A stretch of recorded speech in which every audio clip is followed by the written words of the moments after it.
बोली बोली छठी मैया की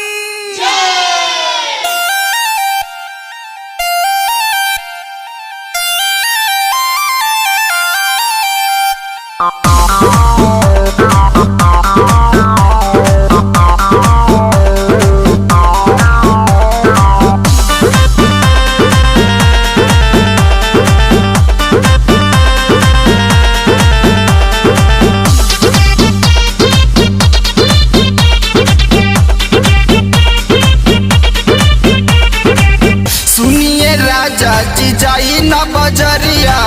किनके ले आई हरिहर फल हरिया कर पूजाई असो हम छठी माई के घाटे चलब रउआ पेन के पियरिया करी न देर ना त हो जाई अबेर गइल बानी परब हम भूख राजा ले आइब छापरा से देवेला यार धकलसो ए सैया ले आई पटना से देवेला यार धकलसो ए सैया ले आई छपरा से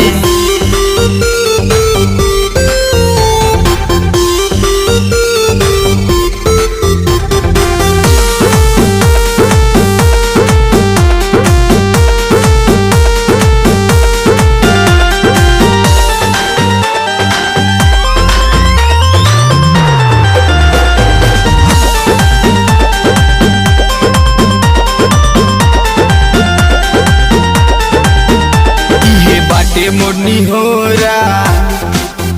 पलली हजोरे जोरा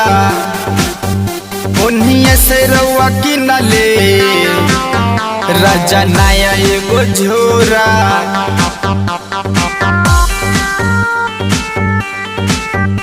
इहे बाटे मोरनी होरा पलली हजोरे जोरा ओनिए से रउआ की नले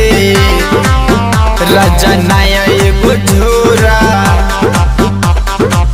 दौड़ा उठाई माथे लेके रौरा चलब घाटे लग जाई गोर झूठ राजा ले आई छापरा से देवेला यार धकलसो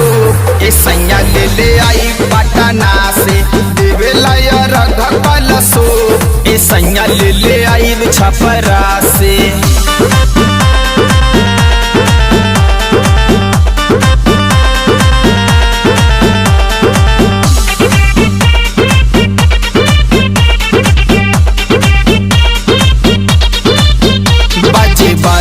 बजनवा कहे इंद्रजीत गानवा छठी माई के ध्यानवा तू लगई है सजनवा